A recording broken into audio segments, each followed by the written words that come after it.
Once you're happy with drawing three-dimensional cubes, we're going to then branch out into drawing cuboids instead.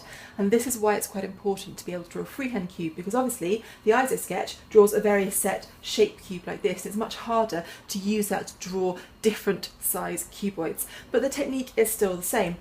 So again, using your blue pencil, and I'm going to draw my central spine like this. So I'm just going to go to the line and check that I have enough space. And similarly with the creating we did earlier, or the actual guidelines we did earlier, it doesn't matter if all your lines overlap, because we're going to neaten them up afterwards by using a fine line pen. So again, you see I've done those two quite close together, and now I'm going to go this way to join those two up. Now you can decide the kind of side you'd like your cuboid to be. So I'm going to do mine with quite a narrow end here and a much longer side down here. So again, I'm going to go to that line, making sure I'm going in the right direction, and joining that onto there. And if you find that one of the lines doesn't quite meet up, it's completely okay. You just go back over it and extend that line ever so slightly. So now I'm ready to put the rest of the lines in, so I'm just going to go to check I'm going the right way.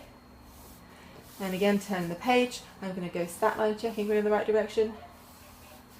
And there you see the cuboid has been drawn. Now you can, if you need to, do the inside lines of the cuboid as well, the ones you can't see. If you imagine this was made out of glass and you'd be able to see all the lines on the inside, we would also be able to see this line down here and all the inside lines in here as well.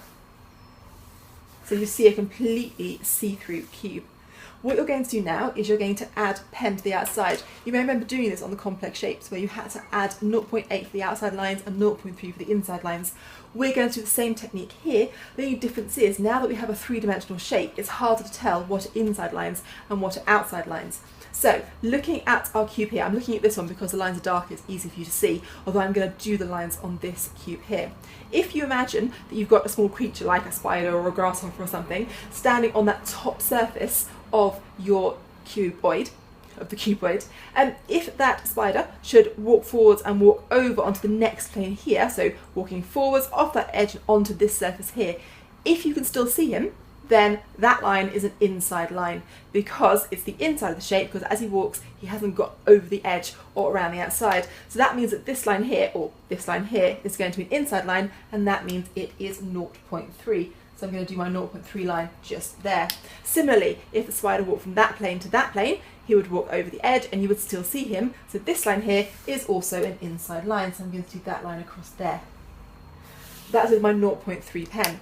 Now this time, if we imagine our spider or our bug is walking over the edge here onto that back surface, you then wouldn't be able to see it anymore. And because it disappears from view, that means that this edge here, is going to be an outside line. So again, take your 0.8 this time and draw your outside line going down here.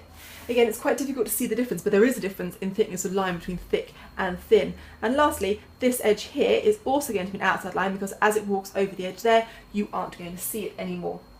Now I'm going to leave it to you to work out what these surfaces at the front are going to be. Are they going to be inside lines or are they going to be outside lines? And again, imagine that spider walking over the edge, walking around the front. If you still see it, it means it's an inside line. If you can't see it, it means it's an outside line. Once you've finished on this page and you've drawn, say, 3 or 4 different size cuboids, again, if you run out of space, tuck in a piece of extra paper. So think different size cuboids, they could be very tall, they could be very short, they could be very wide. The decision's entirely up to you. But once you've finished drawing simple cuboids, I want you to turn on to the next page over here and have a go at drawing a more complex cuboid. And again, thinking about that thick-thin technique. You want to make sure you have at least 2 holes in your shape and think about the lines that go down on the inside to indicate where that edge of that hole is going to be. And again, you can have a go at freehanding it. If you feel you want to use an ISO sketch, you're very welcome to do that as well. But have a go at drawing a much more complex cuboid shape. I do quite a big one and use all the space you have available. And once you've done that, show it to your teacher and get them to check that you've done the thick-thin technique correctly. And if you haven't quite done it right, grab a bit of paper and have a second go. And once you finish this skills here, then you should be ready to start designing your USB.